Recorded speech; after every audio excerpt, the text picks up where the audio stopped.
नमस्कार साथियों, मैं के शर्मा।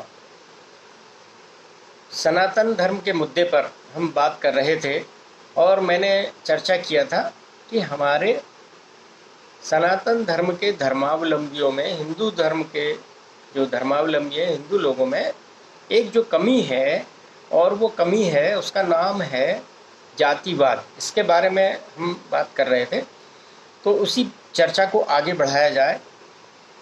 साथियों, ये जो जातिवाद का जो कीड़ा है, जो कि हमारे धर्म को धीरे धीरे करके कीड़े की तरह से, घुन की तरह से खा रहा है, उसकी जो पीढ़ी दर पीढ़ी हमारे लोगों में जो बुराइयां पनपी हैं, उसके बारे में हमें अब धीरे धीरे करके जागृत होने की आवश्यकता है। एक दूसरे को नीचा देखना, ये हमारी अपने अंदर की कमी है, और ये जब तक हम इस कमी को स्वीकार नहीं करेंगे तब तक ये बात नहीं बनेगी। हम नहीं कह सकते कि हम सबसे ऊपर हैं, ऐसा नहीं हो सकता। तो उसके बारे में आप देखिए कि ये कहाँ हमारा धर्म जो है, सनातन धर्म, सारी दुनिया में प्रेम फैलाने वाला धर्म है, और उसके अंदर ये जातिवाद का जो कीड़ा पनपा है, उससे एक दूसरे के प्रति नफरत के भाव। हर व्यक्ति अपने आप को ऊंचा कहेगा, दूसरे को नीचा कहेगा, और जो नीचे वाला व्यक्ति है, समय आने पर जब वो कभी ना कभी तो प्रबल होगा, तो वो जो व्यक्ति जो उसे नीचा समझ रहा है, उससे बदला लेने की फिराक में हमेशा रहेगा।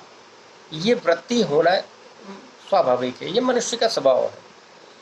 तो इस जातिवाद के जहर को जैसे जैसे करके हम समाप्त कर सकें, वो हमारे सनातन धर्म के लिए फलदायी होगा, लाभकर होगा। अब उसका हमने, सनातन धर्म के धर्मावलंबियों ने, हमने हिंदू लोगों ने क्या इसके दुष्परिणाम भोगे हैं, इस पर कोई चर्चा कभी नहीं करता। सनातन धर्म का या तो घोर विरोध होता है या घोर समर्थक बैठे हैं। सनातन धर्म के घोर समर्थक भी बैठे हैं और घोर विरोधी भी बैठे हैं। डेंगू मलेरिया कह रहे हैं, सब कुछ कह रहे हैं कि डेंगू है, मलेरिया है, तो इसको समाप्त कर देना चाहिए। और दूसरी तरफ कह रहे हैं जो समाप्त करने की बात करेंगे हम उनको खुद ही समाप्त कर देंगे, वो खुद समाप्त हो जाएंगे। इसकी जो बुराई है वो है जातिवाद।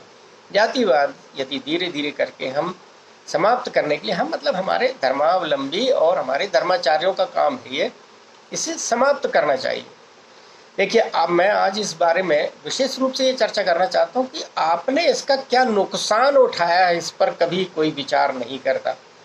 मेरे एक बार एक हमारे अच्छे साथी थे, उनसे चर्चा हो रही थी। उन्होंने बताया कि देखिए, जातिवाद का हमको क्या नुकसान हुआ है। हमने एक दूसरे को ब्राह्मण, क्षत्रिय, वैश्य, फलाना ढिमाका इनमें बांट करके, और सनातन धर्म ने ये नहीं कहा है, लेकिन ये हमारे धर्मावलंबियों ने अपने आप को मान लिया, एक दूसरे से बड़े और छोटे, ऊंचे और नीचे करने के चक्कर में। तो उससे क्या हुआ, हम एक दूसरे से लड़ते रहे, एक को ऊंचा एक को नीचा करते रहे, और सनातन धर्म धीरे धीरे करके आगे बढ़ता रहा, पीढ़ी दर पीढ़ी आगे बढ़ता रहा। एक दूसरे से युद्ध हुए, राजाओं ने एक दूसरे से युद्ध किए। युद्ध का क्या कारण था? युद्ध के कोई कारण नहीं थे, बस ये है हमारा अहम।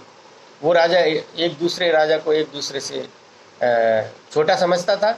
बड़े राजा ने युद्ध किया, छोटा हार गया, छोटे ने दूसरे से हाथ मिलाया, वो दोनों ने, चारों ने 10 मिल करके उसको परास्त कर दिया। यही कहानियाँ भरी पड़ी हैं। और ये भारत की बात नहीं है, ये सारी सभ्यता, मानव सभ्यता में यही है। बस इंसान एक दूसरे से लड़ करके ही समाप्त हुआ है, और कोई दूसरे कारण से नहीं है। प्रेम की जो भावना है वो बहुत कम है, तो बिरली है। मैं बात कर रहा था कि जातिवाद ने हमको कैसे नुकसान पहुंचाया, उस पर किसी ने विचार नहीं किया। मैं बताता हूँ कि सनातनियों ने 1000 वर्ष तक पहले तो युद्ध किए। राजा अशोक के काल में युद्ध हुए, उसके बाद में आने वाले और इतिहास आप देखते जाएं, युद्ध होते चले गए, एक राजा ने दूसरे राजा को परास्त किया। उसके बाद में मुगलों ने आकर के आक्रमण किया आप पर, और जब मुगलों ने एक साथ मिलकर आप के ऊपर आक्रमण किया, तो आप जातिवाद के अंदर बटे हुए थे, एक दूसरे से लड़ रहे थे, एक दूसरे को नीचा दिखा रहे थे। इसलिए जब मुगल आए तो सब ने एक दूसरे की ओर ताका कि लड़ाई करना हमें नहीं करना, हम तो एक दूसरे से लड़ रहे हैं, तुम हमारे दुश्मन, तुम हमारे दुश्मन, हम तुम्हारे दुश्मन, हम उससे क्यों लड़े, तुम जाओ तुम लड़ो। यही कहानी हुई। इसी के कारण से मुगलों ने हम पर 800 वर्ष, 8 वर्ष नहीं, 80 वर्ष नहीं, 800 वर्ष हम पर, आप पर राज किया। उसके बाद में, मुगलों के बाद में, ये देखिए ईश्वर का वरदान लेकर के आए अंग्रेज, क्योंकि मुगलों ने तो पूरे आतताइयों का पूरा एक वही कर दिया था, जैसे कहना चाहिए कि आतताइयों की हद कर दी थी। उसके बाद में जाकर के आए कौन? अंग्रेज, जिन्होंने इससे उससे लड़ा करके, एक दूसरे को लड़ा करके और हमको मुगलों से बचाया। उसके बाद में अंग्रेजों ने 200 साल तक आपके ऊपर राज किया। तो इस बात की आप कल्पना कीजिए कि आपके ऊपर कितने लोगों ने शासन किया है, सिर्फ और सिर्फ एक ही गलती के कारण, और वो गलती थी जातिवाद। जातिवाद के कारण हम बोलते थे कि ये काम उसका है, जब वो पिट रहा है हमें क्यों बोलना है, जब हम पिट रहे हैं तो वो मजे ले रहा है कि अच्छी बात है, पहले जब मैं पिट रहा था तब तुम कुछ नहीं बोले, आज तुम पिट रहे हो तो पिटो, मुझे कोई मतलब नहीं है। इसी कारण से मुगलों ने एक होकर के हमारे ऊपर आक्रमण किया। थोड़े से मुगल आए थे और थोड़े से मुगलों ने हमको पूरे जो है ना, पूरे भारत पर धीरे धीरे करके उन्होंने, मुगलों ने साम्राज्य जमा लिया। अंग्रेज आए, गिनती के अंग्रेज आए थे 150 अंग्रेजों ने कोलकाता में आकर के, और जब निकले वहाँ से सारे लोग ताली बजा रहे थे। ताली क्यों बजा रहे थे? क्योंकि ये चाहते थे कि इस जो जगह है उस जगह पर किसी और आदमी का कब्जा होना चाहिए। मुगलों ने इतना अत्याचार कर दिया था कि वो उन लोगों से परेशान होकर के उन्होंने कहा ये यदि आते हैं और यदि करते हैं तो हमें ये स्वीकार है, लेकिन हमारा आदमी स्वीकार नहीं है, मुगल स्वीकार नहीं है।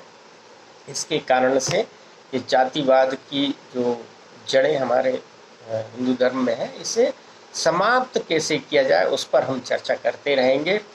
मैं वीडियो थोड़ा छोटा इसलिए बनाना चाहता हूँ क्योंकि ये वीडियो आगे जाके अपलोड नहीं होते हैं, समाप्त हो जाते हैं। मैं आपसे चर्चा करते रहना चाहता हूँ, तो मैं आपसे आगे और बात करते रहूँगा। आपको बहुत बहुत धन्यवाद सर।